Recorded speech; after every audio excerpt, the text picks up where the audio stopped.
Kautar Archi, bonsoir. Christine Etrez, bonsoir. Un petit mot d'introduction rapide sur ce cycle S'inspirer, respirer. Qu'est-ce que vous pensez de ce qu'on appelle aujourd'hui le tournant émotionnel dans les sciences sociales? Aujourd'hui, c'est vrai que depuis un certain nombre d'années, on parle de emotional turn et même de affective turn. Comme si aujourd'hui, les sciences sociales pouvaient aussi faire part à la fois aux émotions chez les individus observés, mais également faire part à l'émotion du chercheur lui-même dans son propre travail. Dans le début de votre livre, Kautar, par exemple, à un moment, vous parlez même d'émotion au sens propre du terme, parce que vous évoquez une scène, on va revenir dessus, qui est la scène un peu d'introduction assez forte du livre, où vous observez vos parents en train de regarder une vidéo de mariage, on va en parler, et vous dites que vous êtes... que l'émotion, à ce moment-là, qui émanait, vous hypnotisait. Vous dites ça, l'émotion m'hypnotisait. En quoi cette émotion, aujourd'hui, elle vous semble comme un motif central dans votre manière de réfléchir, de décrire? Bonjour à tous et à toutes, bonsoir plutôt. Je suis très heureuse d'être avec vous ce soir. Merci beaucoup pour cette invitation et je suis très heureuse d'échanger avec Christine. Ce sont de belles retrouvailles, donc j'en suis très, très heureuse. Pour ce qui est de votre question par rapport à ce tournant émotionnel, ce tournant affectif, ma formation sociologique dirait qu'il faudrait essayer d'objectiver un peu les choses pour voir dans quelle mesure ces travaux seraient effectivement réels et non pas simplement relevant d'une impression générale, ce qui peut parfois nous tromper quand on est un peu loin ou quand on est un peu trop proche. Mais disons qu'il y a quelque chose qui, à mon sens, effectivement, se joue de manière assez profonde, qui pose aussi la question des frontières disciplinaires de la sociologie. C'est ce qu'on peut appeler les théories du point de vue situé.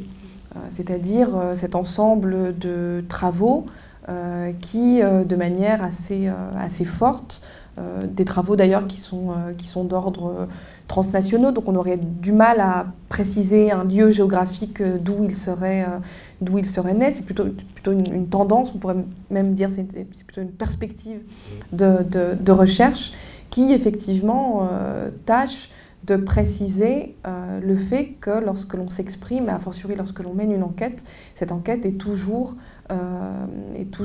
réalisée à partir d'un point de vue, à partir d'une situation qui met en jeu les propriétés sociales de l'enquêteur ou de l'enquêtrice. Quand on écrit des articles de sociologie, par exemple, on a l'habitude, vous avez peut-être cette habitude-là aussi, de lire les encarts méthodologiques. Peut-être que prochainement, on verra de plus en plus apparaître, à côté de ces encarts méthodologiques, des encarts de situation des chercheurs où quelque chose est dit du rapport qui est posé. Mais encore une fois, c'est quelque chose qui ne me semble pas être nouveau. C'est quelque chose qui a, il me semble, existé. C'est effectivement, je rebondirais sur ce que dit Kautar, quand on dit les sciences sociales, c'est des disciplines différentes aussi. Et pour l'anthropologie, par exemple, il n'y avait pas de problème à travailler sur les émotions, à remettre en cause un côté universel ou naturel des émotions. En revanche, effectivement, pour la sociologie, c'est peut-être plus récent et ça vient aussi, ça reprend ce que tu dis sur l'épistémologie du point de vue situé. Le programme de la sociologie, c'était aussi de se distinguer de la psychologie et de s'établir comme science, avec une vision, alors qu'aujourd'hui on remet en cause justement parce que cette idée de la science avec un grand S majuscule, fondée sur une supposée neutralité axiologique, etc. Le fait que des femmes se mettent à faire des sciences, le fait que les personnes qui cherchent, qui trouvent, ne sont plus que le même modèle de ce sociologue ou scientifique blanc du 19e siècle, ça ébranle en fait les fondements de cette impression de science complètement découpée des émotions. Et je pense que c'est pour ça qu'effectivement en sociologie, peut-être que Kautar a raison, les émotions, on les a jamais évacuées, mais on les mettait un peu sous le tapis, quoi. Effectivement, c'est comme si on faisait des enquêtes et on enlevait tout l'échafaudage qui avait permis de faire l'enquête, les émotions du chercheur, mais aussi les émotions ce qu'on fait quand on fait une enquête et qu'on pose des questions à des personnes qui, on les touche aussi, on les bouge, on les émeut. Et c'est peut-être là où, effectivement, la génération qui arrive Ça se voit dans les thèses, etc. Il y a presque un passage obligé, alors qui parfois énerve un peu ceux de l'ancienne génération, qui est la fameuse réflexivité, et de dire pourquoi je travaille sur ce sujet-là. Et voilà, c'est des questions qui, aujourd'hui, effectivement, ça fait presque bizarre quand, dans un travail universitaire, maintenant, c'est le nous de majesté et qu'on ne voit pas la personne du ou de la chercheur. Alors, pour rebondir et prolonger justement ce fil-là, on va commencer avec Christine. Justement, dans votre livre, Pour te ressembler, je n'ai pas précisé de quoi il s'agissait, mais voilà, c'est une enquête sur votre mère, disparue à l'époque, vous aviez 2 ans. Vous en aviez déjà un petit peu évoqué le fil dans le livre précédent, voilà, et donc là, vous avez décidé justement de manière plus littéraire, on peut dire ça, un récit vraiment personnel, intime, de revenir un peu sur l'histoire de votre mère, pour essayer de comprendre sa vie, d'où elle vient, etc. Alors, on est dans une tradition littéraire, j'allais dire, assez connue, ce qu'on appelait parfois la littérature de tombeau, voilà, Philippe Forest l'a beaucoup théorisé, mais bon, c'est une longue histoire. La question que j'avais envie de vous poser tout de suite, peut-être, pour clarifier un peu votre intention, c'est que ce que je n'ai pas dit tout à fait assez clairement tout à l'heure, c'est que vous êtes une sociologue, mais qui avait beaucoup travaillé sur les femmes, l'histoire féminine, notamment sur l'invisibilisation des femmes. Et comment comprendre que vous ayez attendu autant d'années, après avoir objectivé, travaillé sur cette question-là, que votre propre histoire personnelle, qui était précisément une mère absente, pas questionnée ou mal interrogée, tout à coup vous paraissent comme être un objet d'enquête évident. Quel a été le déclic et qu'est-ce que vous avez cherché à justement précisément à explorer à travers ce geste? Je pense que c'était l'idée de ne pas oser, de ne pas oser poser les questions.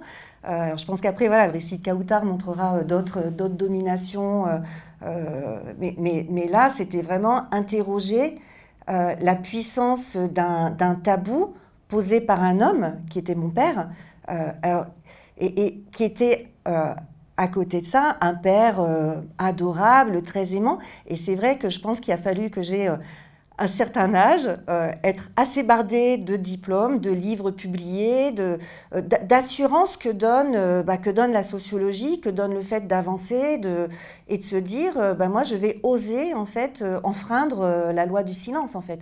Donc si je me suis mise, un des premiers livres que j'avais écrit, c'était Rien sur ma mère. Et là c'était vraiment l'idée que je faisais un livre sur rien, un livre sur le vide.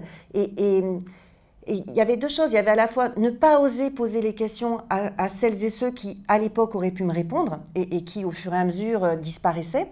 Et puis aussi l'idée, mais là aussi, quand on fait de la sociologie, quand on lit les travaux d'histoire et de littérature, je pensais aux Vies minuscules de Pierre Michon, c'était aussi de penser, vraiment sans me poser de questions, que je ne trouverais jamais rien. Qu'en fait, c'était pas la peine d'aller chercher dans les archives, parce que comme c'était une femme ordinaire, une femme qui avait rien de plus que la seule chose extraordinaire dans sa vie, c'est sa mort, en fait, quelque part.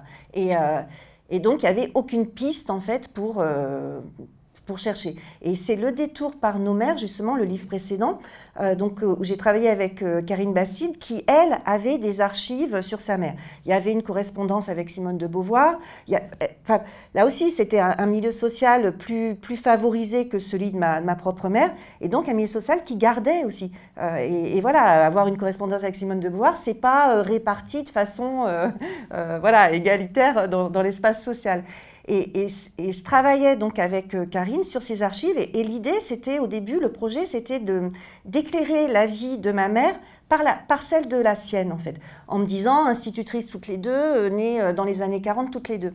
Et c'est finalement elle qui m'a poussée en me disant mais toi, il faut que tu ailles aux archives. Moi, je disais, mais il n'y aura jamais rien. Et les premières présentations qu'on faisait de notre projet, j'avais l'impression que je contribuais encore à l'effacer et à l'écraser dans le silence, parce que tous les documents qu'on montrait, forcément, c'était des documents qui concernaient Huguette, donc la mère de Karine. Et c'est vraiment ce détour-là, et aussi une présentation avec un collègue, Jacques Walter, qui me dit, mais voilà, il faut que tu ailles aux archives. Je dis, mais je n'ai jamais rien trouvé. Et il m'a dit, l'administration garde trace de toute personne. Et effectivement, vous avez parlé tout à l'heure de Jablonka. voilà, tous ces livres d'enquête sur des ancêtres juifs assassinés, ça montre qu'effectivement, l'administration garde trace de toute personne, même des personnes les plus anonymes, ordinaires, minuscules.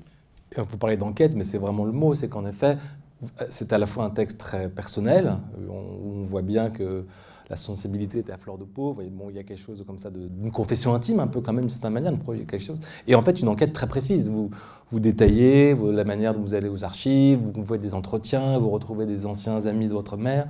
Est-ce que pour vous, ça, c'est un modèle d'enquête, j'allais dire, scientifique, enfin, quelque chose presque d'un modèle, voilà, d'une enquête sociologique? Comment vous pouvez articuler finalement ces deux perspectives? Je pense que si j'ai écrit Pour te ressembler, c'est parce que quand j'avais fini Nos mères, c'était pas fini pour moi. Et dans Nos mères, j'étais vraiment restée sur le protocole sociologique, scientifique. Bon, par exemple, dans Pour te ressembler, il y a toutes les ressources que se fait une petite fille qui a zéro photo, zéro image, et notamment le détour par le cinéma de Jacques Demy, la personne de Françoise d'Orléac. Ça, dans Nos mères, je ne l'écris pas en fait. Et c'est vrai que toute la question que vous posiez au début, la question de l'émotion, dans Nos mères, donc qui là est vraiment protocole sociologique, etc., c'est relégué en conclusion. Et je m'étais dit, mais finalement, je refais la même chose. On a beau dire, oui, la sociologie peut parler de l'émotion, hein, j'ai refait la même chose, je l'ai mise en conclusion. Alors que Pour te ressembler, c'est finalement... là, c'est au cœur du projet et les références ne sont pas les mêmes non plus. C'est pouvoir se permettre de citer Varda, Denis, Pérec, et pas forcément Bourdieu, Michel Perrault, etc. Même si tout est important pour finalement créer ces deux livres. Vous parlez de Jacques Demy parce qu'en effet, c'est un motif très important dans le livre, c'est que vous expliquez très bien que vous avez toujours construit comme projection l'idée que votre mère ressemblait à Françoise d'Orléac, qui est un peu pour vous, c'était voilà, et vous découvrez qu'elle lui ressemble pas du tout. Mais en quoi cette construction-là, votre travail a permis justement de s'en défaire? Qu'est-ce que ça a révélé chez vous? Enfin, vous n'avez en effet pas connu votre mère du tout, enfin très peu. Et il y a un autre motif très important, qui est une phrase que vous avez entendu dire dans votre mémoire familiale. Votre père aurait dit à votre mère qui en fait, voulait se séparer de votre père, hein, c'est ça, vous avez découvert ça, qu'elle voulait divorcer, et elle lui aurait dit « les enfants, tu peux les garder ». Et ça, c'est une sorte de scène primitive, comme quelque chose qui, finalement, on peut le comprendre pour un enfant tellement angoissant. Enfin, est-ce que vous avez porté cette angoisse combien de temps? Comment? Est-ce que vous en êtes libéré aujourd'hui? Comment vous racontez ça? Oui, en fait, l'angoisse, c'était plutôt... Parce qu'en même temps, voilà, dans l'écriture, moi, j'essayais aussi vraiment de me garder du pathos, en fait, parce qu'on voit bien comment un sujet comme ça peut devenir un sujet... la pauvre, elle a perdu sa maman, etc. etc. Et c'était pas ça, parce que moi, je voulais vraiment interroger les raisons du silence, et puis les raisons qui font que effectivement, que j'ai pas osé poser des questions, j'ai pas osé en parler à mon frère, qui pourtant était dans la même situation que moi. Et donc, c'était effectivement la figure du père qui dit non, on n'en parlera pas. Enfin voilà, il rentre, ce que j'ai appris après, il rentre de l'accident. Donc l'accident, c'était une voiture, un passage à niveau sans barrière, donc contre un train. Donc généralement, on s'en sort pas bien. En Tunisie. Voilà, en Tunisie. Et voilà, il rentre à la maison où il y avait donc la personne qui s'occupait de nous et qui se met à pleurer, qui dit on va appeler les pleureuses, et il dit on ne parlera plus jamais de madame. Voilà. Et on n'en a plus jamais parlé. Donc c'était à la fois réfléchir à ça, comment un homme peut, en toute bonne foi, enfin, c'est ça qui est, que je voulais creuser en fait, en tout amour paternel peut décréter ça. Comment moi je peux l'admettre, et c'est aussi tous les conflits de loyauté en fait, parce que après quand mon père se remarie et que je suis élevée par une mère que j'appelle maman, parce que la maternité, est-ce que c'est uniquement une maternité biologique de quelqu'un qui a été là pendant 2 ans, ou après cette femme qui m'a, alors effectivement en plus en étant sociologue, qui elle m'a socialisée, qui elle lisait beaucoup, parfois je réfléchis, je me dis vu les origines sociales de mes 2 mamans, je ne serais peut-être pas aujourd'hui où je suis si ça avait été la première qui était restée. Enfin, c'est terrible de dire ça, mais voilà, quand on réfléchit au fil qui arrive. Et donc, tous ces conflits de loyauté, c'était des choses aussi qui m'intéressaient.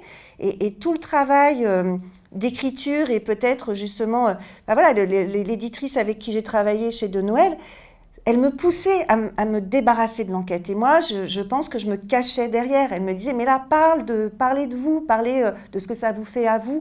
Et c'est une sorte de sérénité, en fait, une grande fierté. Moi, voilà, j'ai des enfants. Je me dis, pour eux, j'ai raccommodé le trou et le secret familial. J'ai osé parler à mon père et pour lui, je pense que ça a été aussi extrêmement important. Et donc, j'ai une grande fierté de me dire, il y avait un secret et il n'y a plus de secret. Voilà, il n'y a plus de tabou. Et ça, je pense que voilà, le jour où je mourrai, je me dirais, ça, je l'ai fait, quoi. Quand même, voilà. Vous dites d'ailleurs dans le livre à un moment que vous voulez construire à rebours la mémoire d'elle.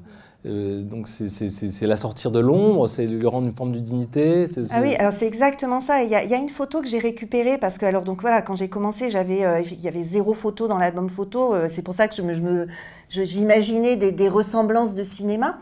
Mais j'ai récupéré après une photo, une diapo qui m'émeut beaucoup en fait. Où je pense que c'est son dernier été. Donc on passait les vacances en France et on repartait en Tunisie à la rentrée scolaire.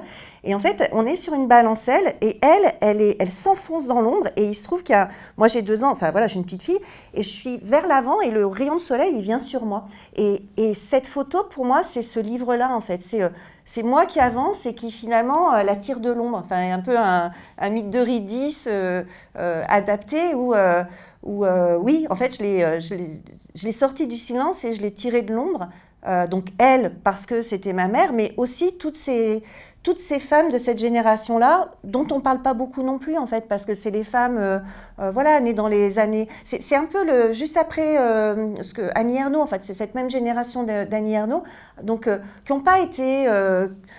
qui n'ont pas été au cœur de mai 68, qui étaient provinciales, qui étaient, et qui pourtant, par des micro-actions, des micro-résistances, ont contribué aussi à Dominique Mémy, la sociologue Dominique Mémy, parle de l'ébranlement de la domination rapprochée.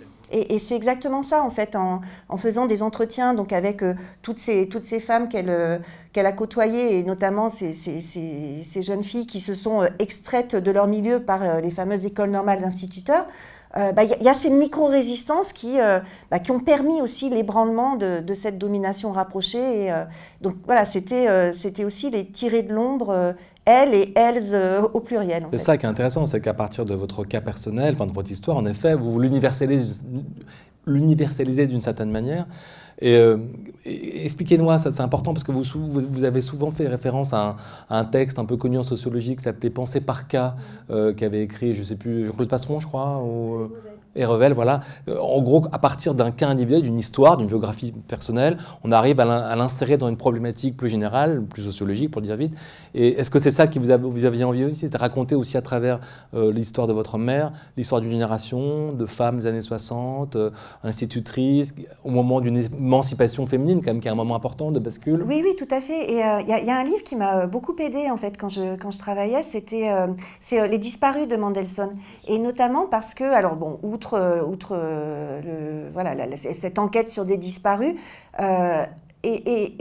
et notamment parce que il raconte que parfois il rencontre des gens qui ne se souviennent plus en fait de ces disparus à lui. Comme moi, j'ai rencontré beaucoup d'anciennes copines. Alors effectivement, elles ont 75, 76 ans aujourd'hui, elles avaient 15 ans. Et parfois, je fais l'exercice, je me dis, mais si on me demandait à moi des renseignements sur telle ou telle fille de ma classe de 5e, mais qu'est-ce que je pourrais dire, quoi? Enfin, à part ma meilleure copine, qu'est-ce qu'on pourrait dire? Et Mendelssohn raconte que, voilà, au début, il est déçu quand les gens lui disent « Mais non, mais oncle Schmil, sa femme, ses filles, on s'en souvient pas. » Et il comprend que le passage, c'est quand il se dit « Mais il faut qu'ils me racontent, eux, leur vie. » Comment ils ont vécu, comment ils se sont sortis de toute cette horreur. Et c'est parce qu'ils me raconteront leur vie que ça va éclairer en rebours la vie de ces disparus. Et moi, ça a été exactement pareil. Et souvent, en fait, elle me disait, mais on s'en souvient pas, c'est trop vieux. Alors, j'avais la chance dans ce temps-là, avec ce temps passé que ma mère avait un nom de jeune fille très ridicule, donc ça fait un peu un écho de Demoiselle de Rochefort aussi, mais elle s'appelait Crotte en fait. Et donc c'était très bien en fait, parce que du coup ce nom sortait un peu du temps et des mémoires. Et quand elle me disait mais non, mais on s'en souvient pas, bon elle était sympa, elle était grande, etc. Je leur disais, mais c'est pas grave, raconte-moi, toi, comment tu as vécu les années d'école normale, toi, comment c'était d'être une jeune femme dans les années 60. Et c'est ça, en fait, qui comble les vides, mais qui fait qu'à la fin, c'est pas, voilà, j'ai pas trouvé la meilleure copine, j'ai pas trouvé... Il y a toujours des mystères, il y a toujours des choses où je suis pas allée creuser, voilà. Il y a un amant, peut-être. Bon, est-ce que c'est très intéressant de savoir s'il existait, si... Alors, j'ai essayé de le retrouver, je ne l'ai pas retrouvé. Je ne vais pas faire semblant de dire que je n'ai pas essayé de le retrouver. Mais voilà, ce n'est pas le principal, en fait. Et c'est effectivement c'est tout le projet... là, ce n'est pas une autobiographie. Hein, Kaoutar en parlera pour son livre. Mais moi ce n'est pas du tout une autobiographie. Mais je pense que c'est ces projets-là, de prendre une biographie, une vie, et après... On ne peut pas, le projet de décrire une vie en elle-même, il serait impossible. De toute façon, c'est inépuisable. Il y avait un roman de Isabelle Monin, je crois, qui essayait de faire une vie, et c'est impossible. Il faudrait une description tellement fine, et puis quel sens ça aurait? Donc ça prend du sens quand justement ça entre en réseau, en fait, en tissage avec d'autres vies. Pierre Bourdieu, vous connaissez, j'imagine, l'autre, parlait de l'illusion biographique. Et justement...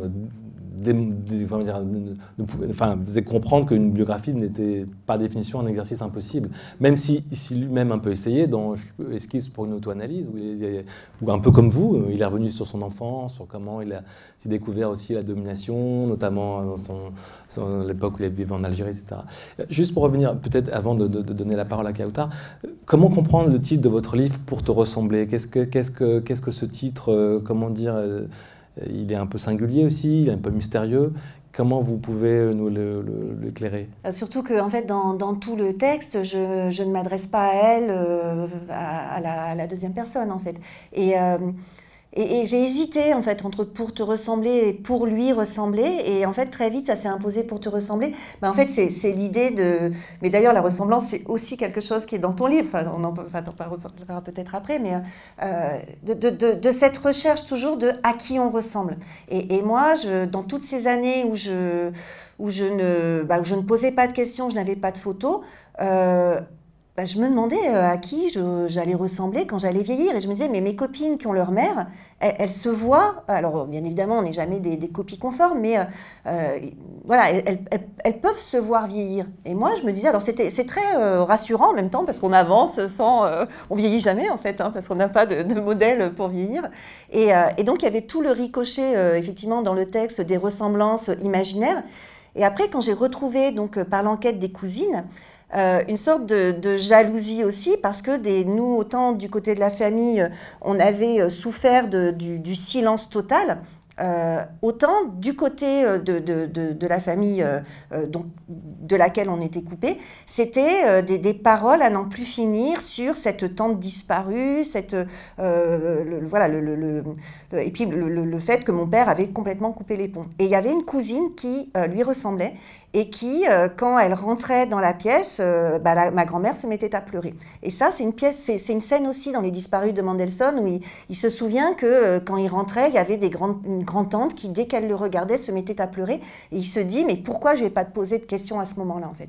Et donc, ma cousine me disant, oui, moi, cette ressemblance, ça a été quelque chose de très lourd. Et c'est vrai que, voilà, dans l'enquête... Je me disais, c'est pas normal, pourquoi elle lui ressemble et donc finalement, pour te ressembler, c'est l'idée de écrire, c'est gagner ma ressemblance avec elle, et notamment parce qu'après, des choses qui ont été dites, alors très genrées, hein, qu'en fait, elle riait trop fort, elle parlait trop fort, elle ne savait pas se tenir, elle n'avait pas la réserve qu'il convient aux femmes. Voilà, c'est essayer de retrouver des ressemblances, en fait, dans... Pour le coup, sociologiquement, je sais très bien qu'on est socialisé à une façon de parler, à une façon d'être, à une façon de tenir, et jamais je vais écrire que j'ai une façon de me tenir ou de parler qui serait biologique ou génétique, mais par l'écriture, c'est la récupérer de cette façon-là. Vous avez le sentiment de lui ressembler aujourd'hui un peu? Bah, en tout cas, j'ai le sentiment d'une sororité. En fait, c'est ça qui est... quand je faisais mes entretiens avec donc, ces anciennes copines qui ont voilà, entre 75 et 80 ans, pour moi, elle n'a pas cet âge-là, en fait. Et c'est même pas qu'elle a 26 ans. Moi, j'ai l'impression qu'elle... Voilà, d'une sororité, c'est comme une copine, en fait. Voilà. Merci Christine, c'est un très beau livre. On parlera, on va maintenant s'intéresser au livre de Kawthara Archi, Comme nous existons, qui est lui aussi une forme d'enquête biographique aussi sur votre enfance, votre adolescence. On commence par l'enfance, quand vous avez 6-7 ans, je disais tout à l'heure, le livre se lance sur cette scène comme ça où vous découvrez vos parents immigrés marocains dans l'est de la France qui revoient un peu de manière très heureuse leur vidéo de mariage. Et vous êtes très saisi par cette image-là, et ça vous émeut. Voilà. Et en fait, tout le livre, voilà, après, tire le fil de ses souvenirs d'enfance, d'adolescence, avec beaucoup de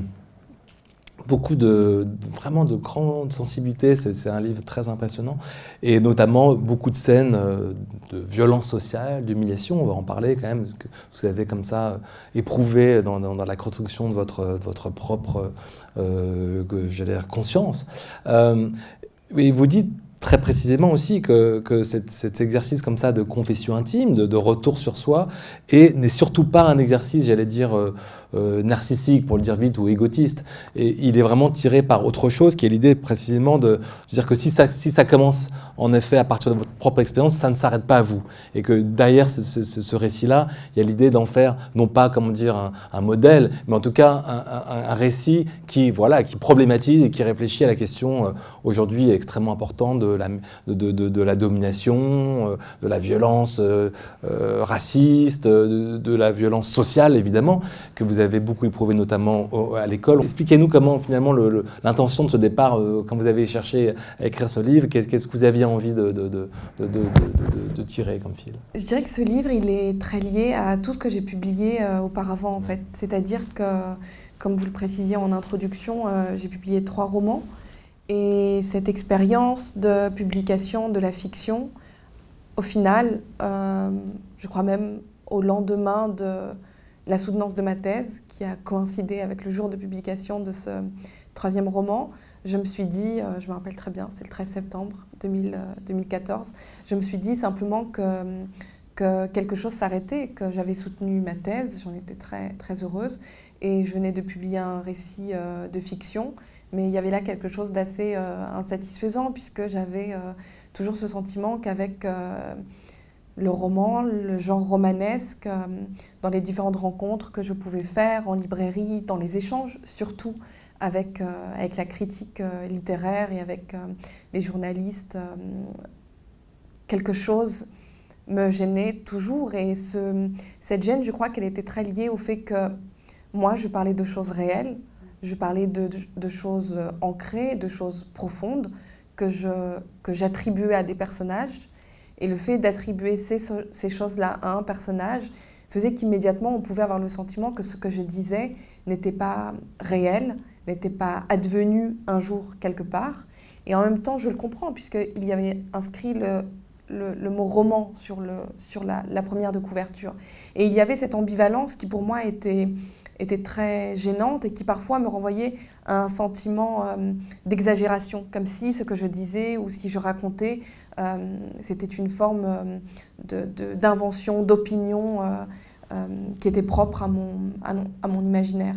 Et je crois que j'ai été aussi confrontée à d'autres types d'expériences où, ça c'est quelque chose que je dis souvent parce que je crois que ça peut éclairer les personnes qui ne vivent pas ce type de situation, quand parfois il m'arrivait de revendiquer en tant que romancière une forme de singularité, une forme de subjectivité.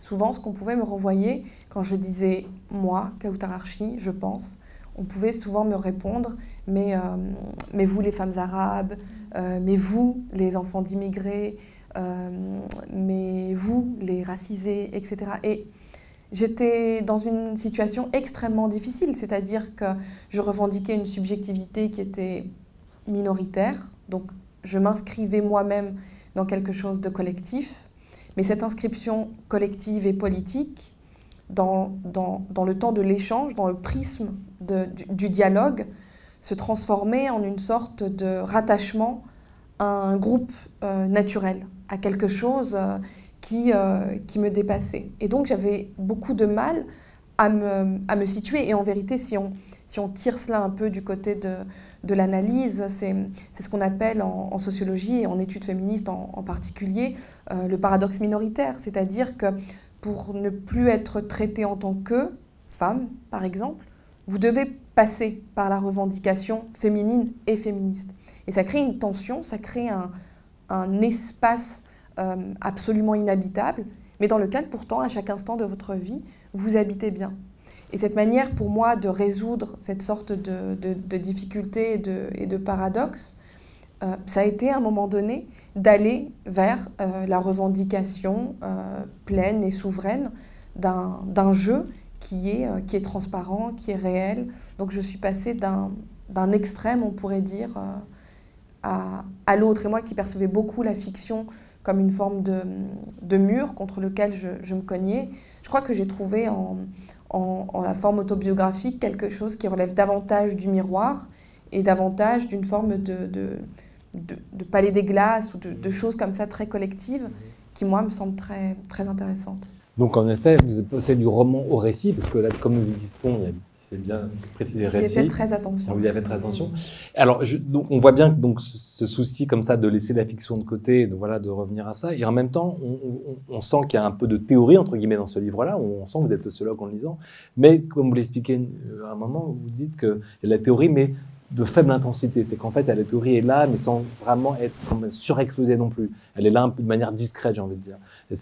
Vous avez réfléchi à cet équilibre-là, justement, précisément, de ne pas écraser, entre guillemets, le lecteur qui pourrait peut-être, qui n'a pas forcément le goût de la sociologie et qui, en le lisant, peut-être en fait sans le savoir, comme on faisait de la prose sans le savoir, vous voyez ? Oui, bien sûr, non, c'est très important. Et c'était...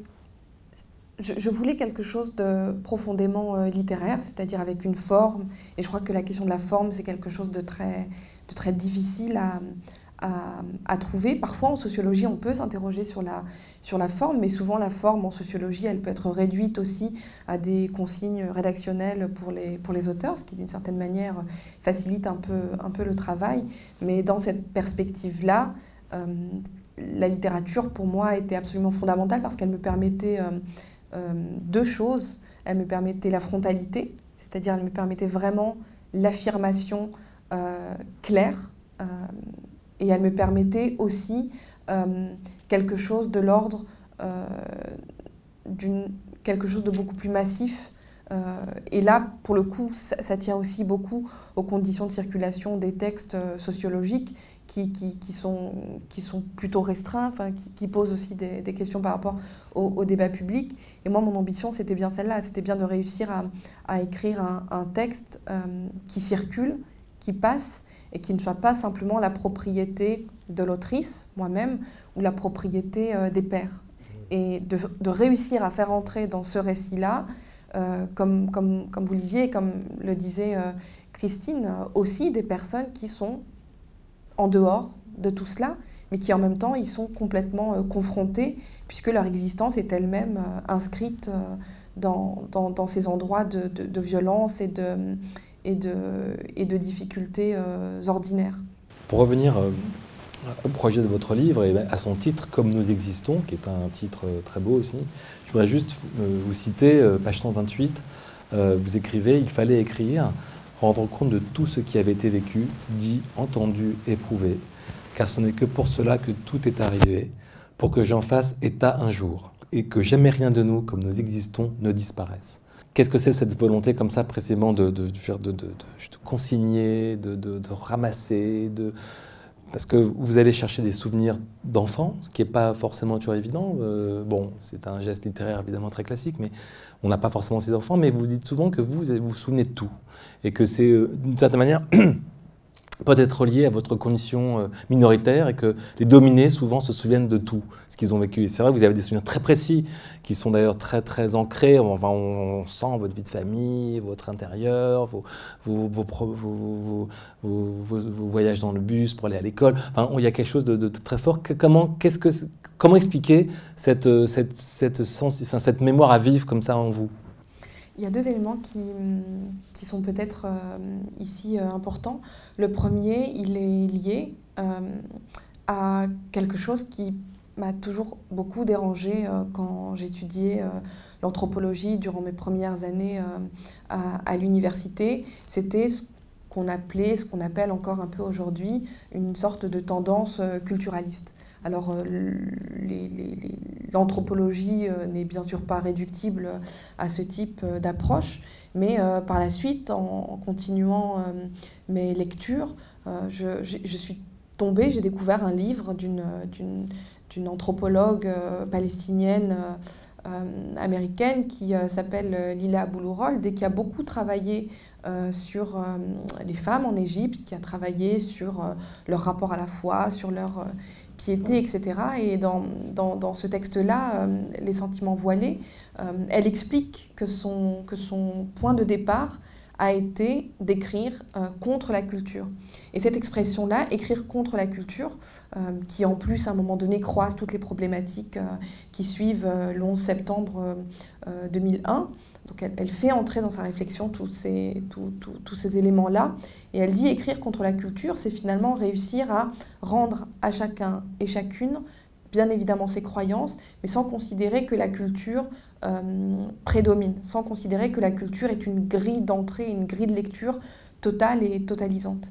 Et ça, c'est quelque chose qui m'a beaucoup bouleversée. Le fait tout d'un coup de sortir de cette sorte d'étau culturel et de pouvoir dire plus clairement lorsque on m'interroge sur ce qu'on appelle souvent l'entre-deux culturel, la richesse de la double culture, l'interculturalité, etc., que tout ça, ce sont véritablement des choses qui pour moi ne sont pas intéressantes d'un point de vue intellectuel, mais qui surtout sont pour moi des formes d'euphémisation de la violence, qui cachent un système d'inégalité raciale en particulier, et que ce qu'on prend comme analyseur est en vérité le problème qui nécessite d'être analysé. C'est pour ça que mon texte et mes textes précédents aussi étaient des textes très peu culturalisés, et même dans les processus de réécriture et de relecture, littéralement, je déculturalisais le texte. Et pourtant, des choses m'ont échappé. Je me souviens très bien de ce journaliste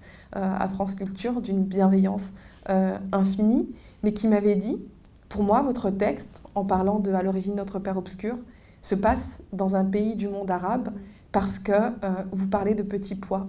Et j'étais très étonnée et très déçue aussi parce que je me suis dit, je n'ai pas retiré les petits pois.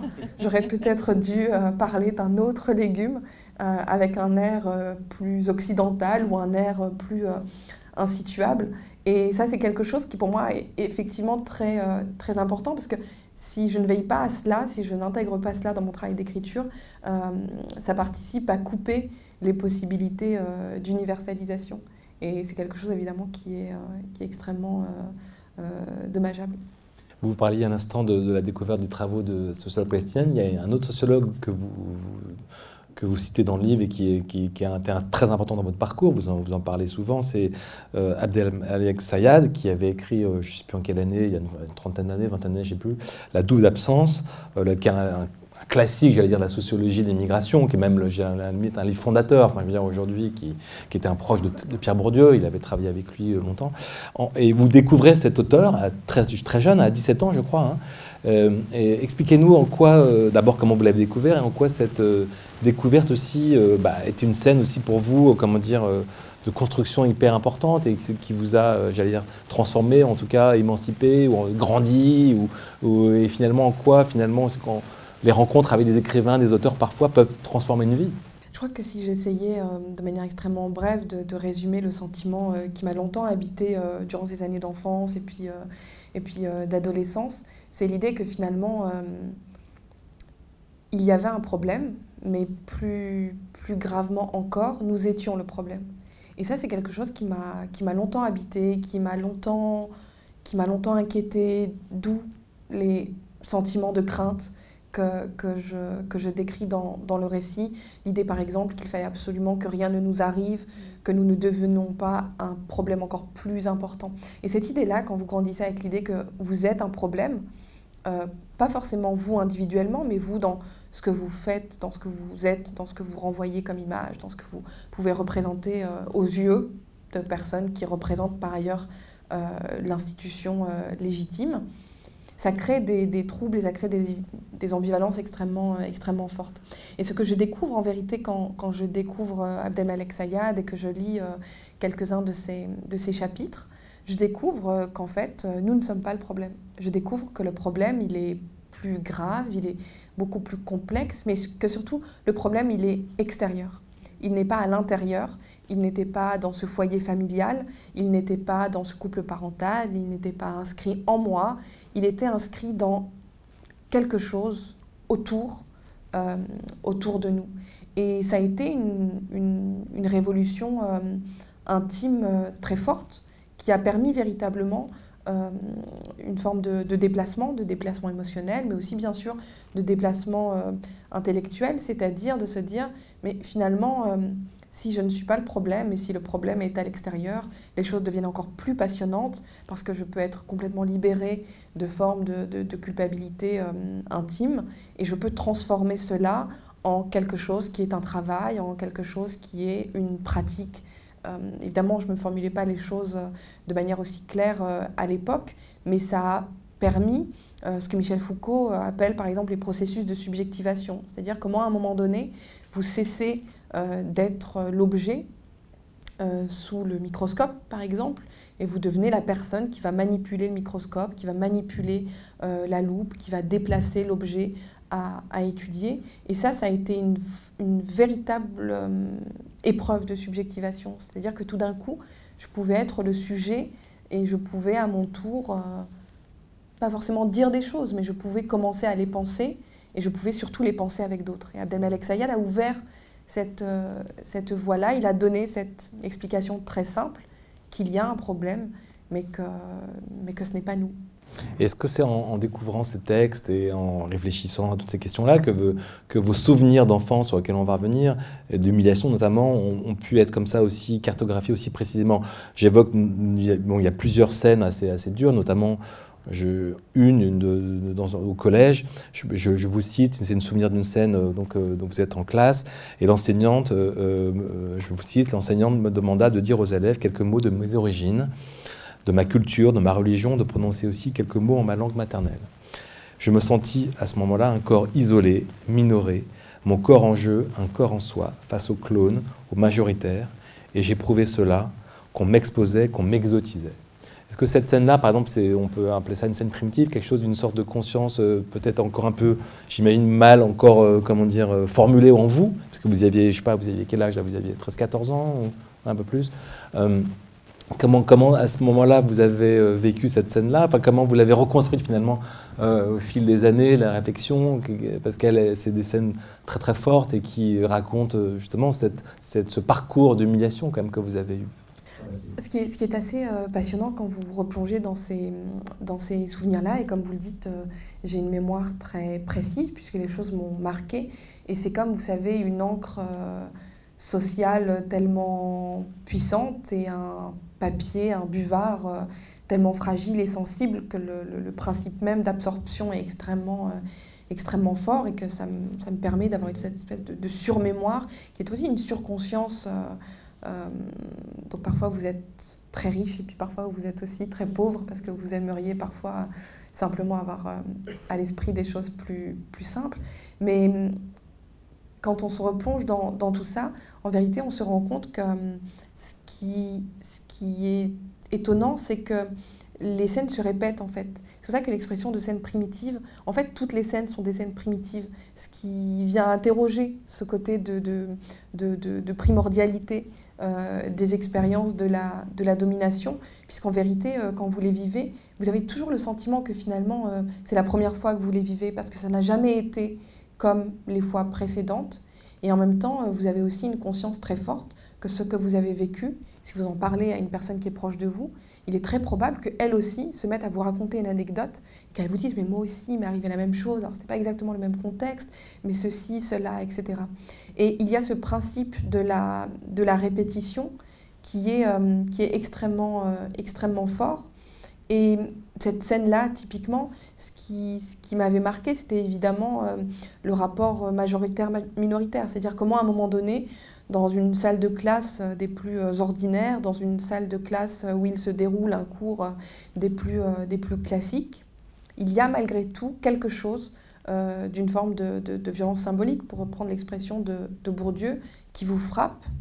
Vous n'avez pas forcément mal, ce n'est pas forcément une souffrance, ce n'est pas forcément quelque chose d'absolument bouleversant et d'absolument spectaculaire, mais en même temps, 30 ans plus tard, 20 ans plus tard, vous vous souvenez quand même encore de cette chose-là. Ça veut bien dire qu'elle a provoqué quelque chose, qu'elle a créé quelque chose qui a contribué à vous transformer. Moi, ce qui m'intéressait beaucoup dans ces scènes-là, c'est qu'au sortir de ces scènes-là, j'étais transformée. Je n'étais plus exactement la même enfant, la même jeune fille que lorsque je ne les avais pas encore vécues. Et ce motif-là de la transformation, il est pour moi absolument fondamental. J'ai cherché ça en fait, j'ai cherché à reconstituer le fil de mes propres catégorisations en fait. J'ai essayé de comprendre comment socialement j'avais été catégorisée et qu'est-ce que ces catégories disent de quelque chose de beaucoup plus vaste. Et on parlait avant du très beau texte de Passeron et Revel, pensé par K, et ils ont une phrase très simple, moi, qui m'a toujours bouleversée dans sa simplicité, mais aussi beaucoup dans sa force. Ils disent, quand vous travaillez sur un cas, il faut toujours vous demander de quoi ce cas est-il le cas.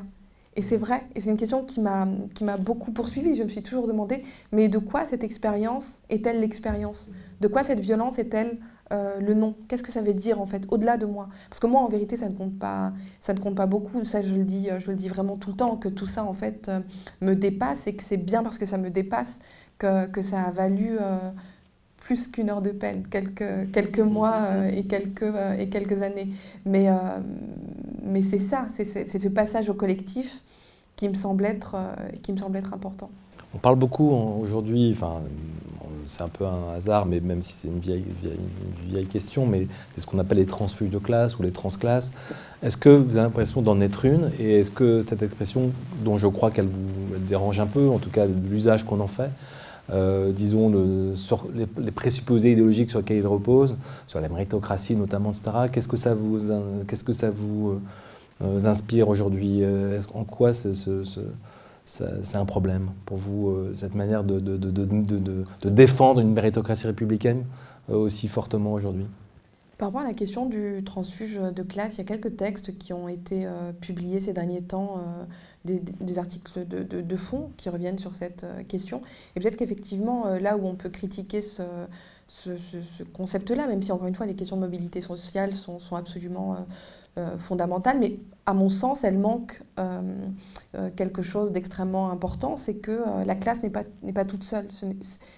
La mobilité sociale, elle met bien sûr en jeu des transformations d'un point de vue de la rémunération, par exemple, de manière typique, mais elle manque aussi autre chose. Mais elle manque aussi autre chose simplement parce que le fonctionnement de la domination de classe n'est pas réductible et n'est pas exactement le même que celui qui se joue dans les questions de genre et que celui qui se joue dans les questions raciales. Donc, si vous pouvez quitter votre classe, s'il y a quelque chose qui fait qu'un enfant d'ouvrier peut devenir médecin, qu'est-ce qu'il en est de la question du fait d'être féminisé et qu'est-ce qu'il en est de la question d'être racisé? Autrement dit, comment est-ce qu'on peut expliquer le fait que des personnes qui atteignent par exemple des niveaux de vie extrêmement forts et qu'on pourrait qualifier de niveaux de vie bourgeois continuent d'être victimes par exemple de profilage racial ou lorsque ce sont des femmes continuent d'être victimes de violences sexistes ou sexuelles. Ça veut bien dire qu'en vérité les choses ne sont pas logiques. les choses socialement sont contradictoires. D'ailleurs, le social vit très bien les contradictions, il en produit. Donc il n'y a pas forcément de logique absolue à chercher. Et cela veut bien dire que la mobilité sociale, c'est quelque chose qui, à mon sens, doit beaucoup plus se confronter à la question intersectionnelle. C'est là où, à mon sens, on pourrait montrer que changer de classe, ça marche de ce point de vue-là. Mais le genre et la race, à mon sens, agissent davantage comme des systèmes de caste. Et comme des systèmes de caste parce que la question de l'hérédité est là. Quand on continue de dire des enfants de la 3e génération qu'ils sont des enfants de la 3e génération, c'est comme si finalement le fait qu'une génération, un jour, au début des années 60, ait migré, c'est comme si c'était quelque chose qui finalement se transmettait à travers les gènes. Donc c'est-à-dire qu'on casse la classe beaucoup plus facilement qu'on ne casse la caste de l'identification genrée et de l'identification racisée.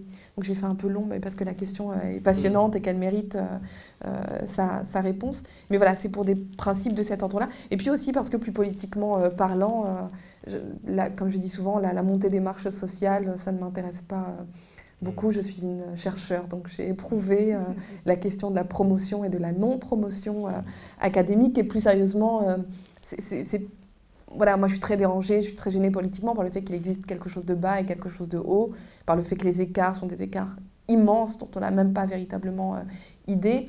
Et moi j'espérerais qu'il n'existe qu'un seul niveau, qui est celui de l'égalité. Et voilà, donc c'est pour ça que aussi toutes les questions d'ascension, etc., c'est pas quelque chose qui m'intéresse particulièrement, sinon j'aurais fait aussi autre chose qu'être sociologue et écrivaine. Comme dans le livre de Christine, c'est un très très bel hommage aussi écrit à vos parents, parce que c'est quand même, on parle beaucoup de vous, enfin vous parlez de vous, mais c'est aussi dans le miroir de vos propres parents, et c'est quand même un hommage aussi. Et je voulais savoir comment eux-mêmes ont lu le livre, quelles sont vos discussions autour de tout ça, comment ils vous perçoivent aujourd'hui dans ce que vous êtes devenus. Est-ce qu'ils sont fiers, j'imagine, mais qu'est-ce que vous en dites entre vous? On n'en parle pas vraiment. Je crois que mes parents ont découvert il y a quelques jours l'existence du livre, puisque c'est pas vraiment leur univers. Donc je ne cherche pas à imposer mon univers à celui de mes parents. Vous parlez de vous quand même quand vous les voyez. Oui, mais je parle d'eux pour autre chose, pas pour mon travail, pas pour ma vie, je parle d'eux pour les rassurer dans la leur. Donc tout ce travail-là d'écriture, tout ce travail-là de recherche, etc., n'existe pas beaucoup dans notre relation filiale, mais parce que c'est moi aussi qui ai fait le choix de pas beaucoup le faire exister et de leur laisser la place à eux, partant simplement du principe que moi, les outils, j'ai réussi à les construire, eux, peut-être un peu moins, et que pour eux, bon, dans cette relation, je me transforme aussi en outil. Donc voilà, c'est des questions qui ne sont pas très abordées, mais c'est pas grave, je les aborde avec vous, donc c'est très bien aussi. Pierre Bourdieu avait l'expression, une expression que je trouve assez belle, il parlait d'odyssée de la réappropriation, justement pour décrire ce geste littéraire de réflexion, de retour sur soi, de ce que vous faites l'une et l'autre. Est-ce que vous avez l'impression que l'une et l'autre, en faisant cela, ça vous a transformé, rassuré, libéré, émancipé? Comment vous ressentez aujourd'hui comment vous êtes par rapport à ce travail-là? Est-ce que c'est quelque chose qui compte dans vos vies, tout simplement? Oui, moi j'ai déjà un peu répondu en parlant de la fierté, et qui est une vraie... et pourtant je pense pas être facilement fière de ce que je fais. Mais là, oui, j'ai une vraie fierté. Et dans la transmission aussi. Voilà, pour le coup, de léguer quelque chose qui est réparé, en fait. Et aussi de modèle de persévérance, en fait. Voilà, on est dans des époques pas simples pour les étudiantes, les étudiants, et voilà, de persévérance peut-être pour mes enfants à moi, et pour mes étudiantes et étudiants, d'oser inventer. Voilà, là aussi, on en a parlé ce matin. En fait, je fais un cours de sociologie des émotions avec mes étudiantes et étudiants. Donc ce matin, on a parlé de l'emotional turn et voilà, je parlais de ce que je faisais. Et je leur disais, voilà, d'aussi... Mais un peu, enfin voilà, je pense que ton travail, c'est ça aussi. C'est aussi inventer et se dire, bon, il y a des normes, il y a des règles dans la forme d'écriture de la sociologie, et ce qui ne veut pas dire de s'affranchir de la rigueur et de l'administration de la preuve, etc. Mais oser aussi faire son chemin et faire ses données et poser ses questions, même si ce n'est pas des choses reproduites de livre en livre ou d'enquête en enquête. Je crois que la question de la forme, effectivement, elle est extrêmement importante. Souvent, j'ai pu dire que la littérature était l'avenir des sciences sociales et que les sciences sociales étaient l'avenir de la littérature. C'est quelque chose auquel je crois beaucoup parce que je crois que chacune, à sa manière, atteint parfois des formes d'impasse et qu'il y a des types de coalitions, de collaborations qui peuvent être sollicités. Et ça, c'est quelque chose auquel je crois beaucoup. Je crois que je suis sortie de ce livre-là beaucoup plus sujette à la conviction que c'est absolument nécessaire de faire ce type de travail, d'autant plus lorsque c'est la question raciale qui se pose, puisque on parlait au début des premiers récits. Je me suis aussi beaucoup toujours interrogée sur cette idée d'être un écrivain chez lui, d'être un écrivain national dans sa propre nation. Dans ma situation, les choses sont un peu plus ambivalentes. Et voilà, ça fait typiquement partie des questions qui sont, à mon sens, un peu plus résolues, c'est-à-dire tenter à chaque fois qu'il y a quelque chose qui se présente, typiquement une forme d'émotion, d'essayer de la thématiser en fait, c'est-à-dire de ne pas la reléguer simplement du point de vue de la méthode, quand on est sociologue, ou du point de vue des conditions d'écriture, quand on est un écrivain et une écrivaine, mais de véritablement les faire rentrer dans le récit lui-même, c'est-à-dire considérer que ça fait partie du problème, ce n'est pas simplement une ornementation, ce n'est pas simplement quelque chose de décoratif ou d'accidentel, ça fait partie de ce qu'on est en train de faire. Donc j'ai appris ça avec ce livre, j'ai appris à tout faire entrer dans le livre et à ne rien laisser à côté. Il y a une autre chose qui vous rapproche, il me semble, justement, pour revenir sur la forme, c'est que vous dites l'une et l'autre que écrire, pour vous, avait une dimension presque obsédante, un peu totale, comme si vous étiez pris par l'énergie ou je ne sais pas quoi, une sorte de pulsion d'écrire, qui était comme quelque chose comme ça de très très très intense, l'une et l'autre. Et est-ce que ça, c'est ça relève plus de l'ordre d'une technique littéraire plus que de sociologue. On a du mal à imaginer qu'un sociologue se dise « Waouh, faut que j'écrive, là, j'en peux plus ». Enfin, si aussi. Okay. Enfin, moi, oui. Oui, c'est vrai. Enfin, je pense que c'est... alors, pour le coup, pour moi, il n'y a pas vraiment de différence entre écrire un livre de sociologie et écrire un livre de littérature sur l'obsession et l'effet sur l'entourage que ça a de cette idée fixe qui est l'envie de ne lire que sur ce sujet-là, et le fait que tout fasse écho, que pour moi ça relève plus de la passion de la recherche en fait que d'un style ou l'autre d'écriture. Enfin, je sais pas, Kautar. Non, avec le temps, sincèrement, je réussis plus véritablement à distinguer mon état quand je publie un article, quand j'essaye de publier un article plutôt, et quand c'est un récit littéraire, c'est le même état au fond. Il y a des choses qui changent, bien évidemment, sur le respect des normes, des choses de cet ordre-là, sur les interlocuteurs, etc. Mais c'est vraiment quelque chose qui désormais est inscrit dans une forme de quasi-automaticité. C'est pour ça que je rejoins Christine quand elle dit il y a cette obsession de la publication qui est très présente dans l'esprit des sociologues. Mais je crois que, oui, à force, je ne fais plus vraiment la différence. Mais ça veut dire qu'il y a quelque chose, en vérité, qui transcende le cadre même de l'écriture.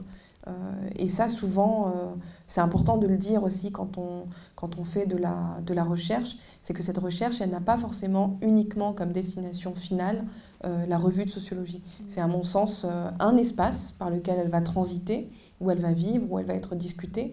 Mais ce vécu-là, cette expérience-là, ce propos-là, il a pleinement sa place ailleurs. Et je crois qu'en plus, dans les temps que nous vivons, le débat public, même si, comme vous disiez, il se brutalise et il se resserre plutôt du côté d'un bord politique que de l'autre, c'est absolument nécessaire que ces contributions se multiplient et qu'elles fassent l'objet de partage, typiquement comme ce soir. Et précisément, est-ce que vous avez envie, à titre personnel, comment vous concevez votre place dans ce débat public? Est-ce que vous avez l'impression, vous avez envie d'y participer d'une manière ou d'une autre? De quelle manière? Est-ce que c'est important pour vous de prendre la parole? Sur quel sujet vous avez envie d'être présent?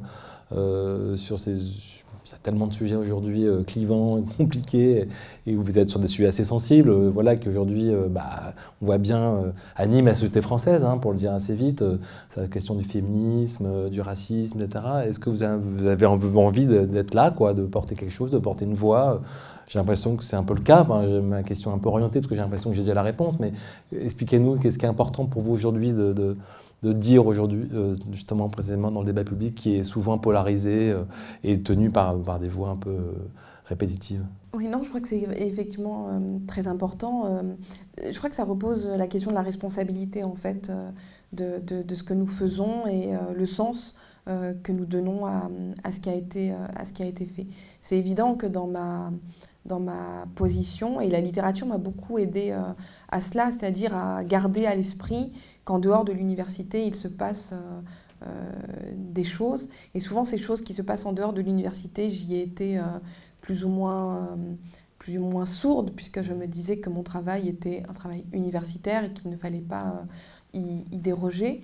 Mais au fur et à mesure de l'avancement et aussi au fur et à mesure de l'aggravation des contextes, il y a aussi quelque chose de beaucoup plus fort, c'est-à-dire, je crois que ce n'est pas tant moi qui aspire à aller au cœur du débat public que le débat public lui-même qui ne cesse de m'interpeller. Pas de m'interpeller moi, évidemment, de manière nominale, mais d'interpeller ce que je peux penser, ce en quoi je peux croire, les causes que je peux avoir à cœur de défendre, comme la question, par exemple, de l'antiracisme ou du féminisme. Et cette interpellation, parfois je me retourne, c'est vrai, comme quand vous êtes interpellé dans la rue. Parfois, vous continuez votre chemin et puis parfois, dans cette interpellation, vous vous reconnaissez. Et le fait que parfois je me reconnaisse dans cette interpellation du débat public, ça veut dire aussi qu'effectivement, c'est quelque chose que je porte.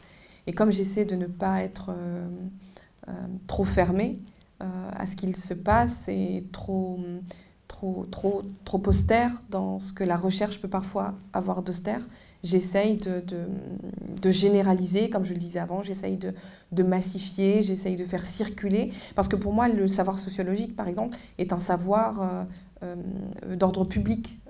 Il faudrait que tout le monde sache ce qu'il en est des théories de la domination de Pierre Bourdieu, mais sache aussi ce qu'il en est d'autres théories qui peuvent venir poser la question des résistances, poser la question des collectifs, poser la question du militantisme, etc. Pour moi, ça devrait être un socle social commun, et ça reprend l'idée de Bourdieu d'ailleurs, de dire nous sommes là pour armer intellectuellement les individus à comprendre ce qu'ils vivent. Et ça, c'est quelque chose auquel je crois beaucoup en cette nécessité de l'auto-armement par la sociologie. Christine, vous aussi, de votre côté? On parle souvent de faire des ateliers philo dans des écoles maternelles ou des écoles primaires, et il faudrait faire des ateliers sociaux, en fait, parce que ça armerait aussi.